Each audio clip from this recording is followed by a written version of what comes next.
1920년대 독립운동 볼게요. 20년대부터는 독립운동의 두 거장 김원봉과 김구의 활동을 눈여겨봐야 돼요. 김원봉은 국내에서 20년대에 의열단을 만들어서 의열단 의거를 진행하죠. 그리고 김구는 상해에서 임시정부 활동을 합니다. 이게 큰 두 축이고, 그리고 3.1운동이 끝나고 대부분의 독립운동가들은 해외로 나오잖아요. 그러면서 만주에서 무장투쟁을 벌여요. 뭐 봉오동 전투, 청산리 전투, 이게 북한도 지역에서 있었던 전투다. 그리고 해외로 나오지 못한 일부 독립운동가들은 국내에서 산으로 들어가서 산에서 활동을 하더라. 그래서 20년대 천마산대, 9월산대 이런 활동도 있습니다. 임시정부부터 하나씩 볼게요. 임시정부의 결성 배경을 보면 이 3.1운동을 계기로 지속적이고 좀 더 통합적인 독립운동의 필요성을 절감한 거예요. 이 만세운동은 아무래도 산발적으로 진행되니까 좀 더 지속적이고 통합적인 독립운동의 필요성이 있었고, 1917년 중국 상해에서 이 대동단결 선언이 있잖아요. 이 내용이 뭐예요? 독립운동의 구심체를 만들자. 그래서 임시정부가 만들어지게 됐다. 이렇게 생각하시면 되고, 임시정부의 성격을 보면 이 한인사회당이라고 한국 최초의 사회주의 정당이에요. 이 한인사회당이 임정에 참여함으로써 제한적이나마 좌우 연합적인 성격을 띠게 됩니다. 우리 통상적으로는 임시정부 하면 좀 우파를 생각하고 김원봉 라인이 좌파로 이렇게 생각하는데, 임시정부 처음 결성될 때는 한인사회당이 참여함으로써 좌우 연합적 성격을 띠게 된다. 그리고 이 한인사회당을 누가 만들었냐? 이동휘가 만들었어요. 그래서 이동휘에 대해서 전에 한번 말씀드렸죠. 이 군수의 심부름꾼 역할을 했었는데, 어렸을 때 어린 기생을 군수가 막 추행을 하니까 그 군수 머리에다 화로를 부어버리고 그리고 도망갔잖아요. 그래서 그때 그 도망가는 모습이 이동휘, 도망가면서 이동하는데 그냥 간지가 휘날리더라. 그 어떤 불같은 성격 이런 걸 생각할 때 이동하는데 막 간지가 휘날린다, 그렇게 생각해서 이동휘 하시고, 이렇게 좀 약간 대쪽 같고 강성인 사람들이 보통은 사회주의자가 된다. 그래서 사회주의자가 됐고요, 이동희는. 그래서 한인사회당을 만들게 됩니다. 그리고 이 이동희가 우리가 알아야 되는 건 1919년 이동희가 상해 임시정부에 이승만 다음 가는 넘버 2의 자리 국무총리가 돼요. 그래서 저희 이동희 할 때 뭘 했어요? 연해주에서 대표적인 원투펀치 열심히 활동했던 두 사람이 이상설, 이동휘였죠. 어떻게 외우라고 그랬죠? 연해주는 추워, 추워서 눈설, 눈이 휘날린다 해서 눈, 설에서 이상설, 휘에서 이동휘 연상하라고 했잖아요. 그래서 1918년까지는 연해주에 있어요. 그래서 연해주에서 한인사회당을 만들어요. 근데 어떻게 돼요? 19년에 통합 임시정부가 생기고 거기에 국무총리가 되니까 이동희가 상해로 옮기는 거예요. 그러면서 이 상해에 있잖아요. 1919년부터는. 그러니까 21년에 상해파 고려공산당이라고 또 다른 사회주의 정당을 만들게 됩니다. 그래서 여기서는 제가 추구하는 게 이런 거예요. 일단 핵심은 이거예요. 1919년 이동희가 상해 임정 국무총리가 됐다. 이건 어차피 외워야 되는 거예요. 이 기본 뼈대에다가 앞뒤로 우리가 외워야 되는 걸 하나씩 하나씩 더 붙이는 거예요. 아, 이동희가 연해주에 있다가 1919년에 상해로 갔지. 그러면 연해주에 있을 때 이 1919년보다 1년 전 18년에 한인사회당을 만들고 19년에 상해로 갔으니까 그 다음에 19년부터는 쭉 상해에 있는 거잖아요. 그래서 21년에는 상해에서 고려공산당을 만들더라. 이렇게 생각해서 외우시면 돼요. 이거랑 비슷한 게 이런 거예요. 이상설이 헤이그 특사로 파견되죠. 1907년에. 이건 어차피 외워야 되는 거예요. 고종이 이 헤이그 특사 파견하면서 뭐 왕에서 퇴위되고 이러잖아요. 그래서 이건 어차피 알아야 되는 거야. 이상설이 1907년에 헤이그 특사로 파견된 것. 그럼 이 기본 뼈대를 가지고 앞뒤에 살을 붙여볼게요. 이상설이 1907년에 1년 전, 그러니까 1906년에 서전서숙이라는 학교를 만들어요. 그랬다가 1907년에 헤이그 특사로 파견돼서 가니까 이상설이 부재하니까 어떻게 돼요? 서전서숙을 계속 이어갈 수 없겠죠. 그래서 헤이그 특사 파견된 다음에 1908년에는 서전서숙이 명동학교로 변하더라. 이러면은 이 헤이그 특사 파견 가지고 그 1년 전, 그 1년 후 서전서숙이 생겼다가 헤이그 특사 파견 이후 명동학교가 계승한다. 이렇게 해서 1907년 기준으로 6년, 8년 이렇게 살을 붙이면서 외워야 될 걸 하나씩 하나씩 늘려가는 게 저는 근현대사 공부의 핵심이라고 생각을 합니다. 지금부터 하나씩 하나씩 저는 이런 식으로 계속 살을 붙여갈 거예요. 각지 임시정부 볼게요. 우리가 알고 있는 상해의 통합 임시정부는 원래 연해주에 임시정부가 하나 있고, 상해에도 임시정부가 있고, 한성정부, 서울에도 임시정부가 있고, 이 세 개가 합쳐져서 통합된 임시정부가 상해에 만들어지는 거죠. 그래서 각지의 임시정부는 3.1운동이 1919년 3월 1일이죠. 그 즈음에, 그래서 연해주는 1919년 3월 17일, 그리고 상해 임시정부는 1919년 4월, 한성정부도 4월, 이 즈음에 생겼다가 통합 임시정부는 1919년 9월에 생깁니다. 자, 연해주부터 볼게요. 연해주에 있는 임시정부는 대한국민의회예요. 우리 이거 연해주 공부할 때 했었죠. 연해주에 가면 정부도 있고 의회도 있고, 그래서 대한광복군 정부도 연해주, 대한국민의회도 연해주, 이렇게 해서 연해주의 대한국민의회, 이게 임시정부의 역할을 했다 생각하시면 되고, 주도는 이동희였어요. 연해주의 대표자 이상설과 이동희였죠. 근데 이상설이 1917년에 사망 이후 그 뒤부터는 이동희가 계속 주도적으로 나서더라. 그렇다면 대통령을 이동희가 했냐? 그건 아니고 대통령은 손병희가 했어요. 손병희가 3.1운동을 주도했죠. 천도교가 주도적으로 나서서 각 종교들 모으고 해서 3.1운동을 주도했잖아요. 그래서 연해주의 이 임시정부의 대통령은 손병희가 있고 국무총리를 이승만이 있어요. 자, 세계 각지에 임시정부가 있어요. 근데 이승만은 워낙 그 당시에 유명했던 사람이기 때문에 한성정부에서도 넘버원의 자리를 차지했고 상해 임시정부에서도 넘버원의 자리를 차지했어요. 근데 연해주에서는 이 손병희가 있잖아요. 3.1운동을 주도한 손병희에 밀려서 넘버2였다. 그래서 넘버원은 대통령이 손병희, 국무총리, 넘버2가 이승만.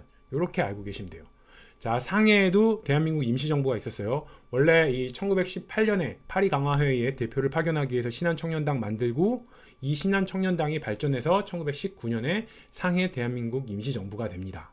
그리고 이 상해 임시정부의 가장 큰 특징은 임시의정원이라는 게 있다는 거예요. 그래서 임시의정원은 국회라고 생각을 하시면 돼요. 그래서 이 상해 임시정부가 4월에 생길 때 어떻게 생겼냐? 먼저 임시의정원을 만든 거예요. 국회를 먼저 만들고 그리고 난 다음에 임시의정원에서 대한민국 임시정부를 수립을 하게 되는 거죠. 그래서 대한민국 임시정부의 어떤 디딤돌 역할을 하는 게 임시의정원이다. 이렇게 생각을 하시면 되고, 임시의정원 의장은 이동영이었고 이 국무총리가 상해 임시정부의 짱이에요. 왜? 상해 임시정부는 의원 내각제를 택했거든요. 의원 내각제에서는 국무총리가 가장 넘버원의 파워를 갖고 있는 거죠. 그래서 이 상해 임시정부의 넘버원의 자리는 이승만이 차지했다. 그리고 임시의정원의 의장, 이 디딤돌의 역할을 한, 정부 수립에 3파 역할을 했던 임시의정원의 의장은 이동영이 했다. 상해 임시정부에는 임시의정원이라는 게 있었다. 이걸 외우기 위해서 이렇게 생각할게요. 상해는 여러 나라의 공사관이 모인 어떤 정치와 외교의 중심지라고 생각을 하시면 돼요. 그렇게 말씀을 드렸죠. 그래서 정치 외교의 첨단 지역, 이 상해에서는 뭔가 정치에서도 뭔가 다른 데와는 한 발 앞서가는 임시의정원이라는 걸 구성하고 절차에 따라서 정부를 수립하더라. 뭔가 좀 정치를 할 때 좀 더 체계적인 느낌이잖아요. 아, 임시의정원을 구성하고 거기서 정부를 수립하고, 이런 이 정치와 외교의 중심지였기 때문에 상해는 이 정치의 첨단 지역 상해에서는 절차에 따라서 임시의정원이 먼저 생겼다. 그래서 임시의정원 하면 아, 상해에 있는 거, 이렇게 연결을 하시면 돼요. 그리고 국내에도 임시정부가 있었는데 그걸 한성정부라고 부릅니다.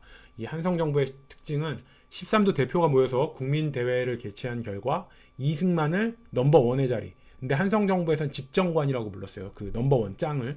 그래서 이승만이 집정관, 그리고 넘버2의 자리는 이동희가 국무총리로 추대가 됩니다. 이게 다른 임시정부와는 다른 게 이 13도 대표가 모여서 결정을 했잖아요. 그러니까 각지의 백성들의 민의, 백성들의 그 의견을 모아서 정부를 수립한 거예요. 그러다 보니까 3.1운동과의 계승관계도 밀접하죠. 왜? 3.1운동이 국내에서 일어났고 그런 3.1운동을 일으킨 백성들의 민의를 모아서 한성정부가 구성됐기 때문에 이 나중에 통합 임시정부가 생겼을 때 정통정부로 인정을 받아요. 그래서 통합 임시정부의 넘버1, 넘버2는 한성정부의 넘버1, 넘버2, 이승만과 이동희가 그대로 통합 임시정부의 넘버1, 넘버2가 됩니다. 임시정부의 짱과 부짱 한번 정리해 볼게요. 일단 먼저 알아야 되는 게 이승만은 어디서든 한 자리 한다. 이승만이 워낙 유명한 사람이었고 그 유명세를 가지고 어디서든 한 자리 해요. 근데 이 연해주에서는 넘버2고 나머지 상해임정과 한성정부에서는 넘버1의 자리를 차지하더라. 이렇게 생각하시고, 이 연해주는 춥잖아요. 그래서 추운 데는 좀 약간 강성이에요. 그리고 연해주에는 3.1운동을 주도한 손병희가 있는 거야. 그러니까 넘버1의 자리를 이승만한테 안 넘겨주고 넘버1의 자리는 손병희가 차지하더라. 그리고 넘버2가 이승만이고, 이 연해주 대한국민의회는 대통령제예요. 대통령제에서는 넘버1이 대통령이죠. 그리고 넘버2가 국무총리. 우리나라도 지금 넘버1이 대통령, 넘버2가 국무총리잖아요. 대통령제에서는 대통령이 당연히 넘버1이에요. 상해 임정은 의원 내각제라고 그랬죠. 임시의정원이라는 국회를 구성해서 거기서 정부를 수립했기 때문에 의원 내각제예요. 의원 내각제는 국무총리가 넘버1이에요. 짱이에요. 그래서 이승만이 국무총리가 됐다. 이렇게 생각하시고, 또 하나 이 임시의정원의 짱은 넘버2라고 할 수는 없어요. 그 상해만의 특징이 임시의정원이라고 말씀드렸죠. 그래서 이 임시의정원의 짱은 이동영이 했다. 이동영에 대해서는 뒤에서 다시 말씀을 드릴게요. 그리고 한성정부는 넘버원의 자리를 집정관이라고 부르는데 그 넘버원의 자리를 이승만이 차지했고 넘버2를 이동희가 했다. 이렇게 생각하시면 되고 한성정부의 넘버1, 2 이승만, 이동희가 통합임시정부의 넘버1, 2가 되더라. 이 각지의 임시정부를 통합해서 통합 대한민국 임시정부가 수립되는데 그게 상해에 설립됩니다. 그리고 1919년 9월이에요. 각지 임시정부는 3월, 4월, 그리고 통합 임시정부는 9월에 설립이 됩니다. 그래서 연해주에 대한국민의회가 있었죠. 대한국민의회를 흡수해서 의회라는 명칭이 있으니까 입법기관을 형성하고 한성정부의 법통을 계승하고 상하이에, 위치는 상하이에 둔다. 이렇게 해서 세계정부의 특징을 다 가지고 있더라. 이렇게 생각을 하시고 상해 통합임정을 차린 거는 상해에 여러 나라의 공사관들이 많으니까 아무래도 외교 활동하기에 유리하다. 이런 장점이 있는데 반면에 단점은 항일 독립운동 단체들의 근거지가 주로 만주 이런 데 있잖아요. 그러다 보니까 이 독립운동 단체들의 근거지와는 좀 떨어져 있다. 그리고 대통령은 이승만, 국무총리는 이동휘. 이 한성정부의 그 넘버1, 2가 그대로 왔다. 말씀을 드렸죠. 그리고 통합 임시정부의 의의는 최초로 민주공화정을 실시를 하게 됩니다. 그리고 삼권 분립을 지향을 하는데 삼권 분립이라 함은 이제 국회, 행정부, 사법부 세 개가 나뉘어지는 거죠. 그래서 이 임시의정원이 입법부의 역할을 하고요. 정부, 국무원이 행정부의 역할을 하고 법원이 사법부의 역할을 하더라. 통합 임시정부의 한계를 보면 이런 거예요. 대중적 기반이 결여되어 있다. 이게 위치가 상해라고 그랬잖아요. 그런데 상해는 뭐예요? 통치할 영토도 없죠. 우리 땅이 아니니까. 그리고 국민도 없죠. 그러다 보니까 좀 대중적 기반이 결여되어 있다. 그리고 내부적으로 갈등도 심했어요. 일단 독립운동 방법에 있어서도 야 무장투쟁을 해야 된다. 아니다. 외교에 의존하자. 이렇게 독립운동 방법에 있어서도 다툼이 있었고 정치 노선에 있어서도 우익이냐 좌익이냐 가지고 다툼이 있었습니다. 자, 이동영에 대해서 말씀드릴게요. 독립운동가 대부분 신민회에 참여를 하죠. 그래서 신민회 했다가 서간도 갔다가 연해주 갔다가 상해로 가요. 근데 여기서 알아야 되는 건 이동영에 대해서 알아야 되는 거는 우리가 보통 임시정부 지킴이 하면 김구를 알고 있잖아요. 김구와 함께 임시정부 지킴이 역할을 한 분이 바로 이동영이에요. 그래서 이 상해에서 뼈를 묻었다 이렇게 생각하시면 돼요. 그래서 돌아가실 때 1940년 돌아가실 때 유언이 그거예요. 민족의 대동단결. 그래서 임정을 중심으로 우리 대동단결 뭉쳐야 된다. 이런 유언을 남기고 돌아가셨어요. 그래서 1940년에 이 한국독립당이라는 우파들의 이 대동단결한 당, 정치 정당이 나오게 되는 거예요. 그래서 이동영 하면은 아 임시정부 지킴이 김구와 함께 임시정부 지킴이다. 그래갖고 임시정부 지킴이니까 이 임시의정원 의장의 자리를 차지하더라. 그래서 이동영은 이렇게 생각을 하세요. 이동영, 이동하는 거, 이동이요? 이런 거예요. 무슨 말이냐면은 자 임정이 계속 내부 분열이 있잖아요. 그래서 누군가 임정에서 나가려고 이탈하려고 할 때마다 임정 지킴이라고 그랬죠. 이동영이 그 한 명 한 명 다 찾아가서 물어보는 거예요. 너 정말 이동이요? 너 정말 이동하는 거요? 이동영? 이동이요? 너 이동이요? 맨날 임정 나가려고 하는 사람마다 찾아다니면서 너 이동이요? 이렇게 물어보면서 이동하는 걸 만류하더라. 그래서 이동영에서 너 이동이요? 이렇게 해서 아 임정 나가는 걸 만류하면서 이 임시정부를 지키려고 했구나. 그래서 김구와 함께 임시정부 지킴이 이렇게 외우시면 됩니다.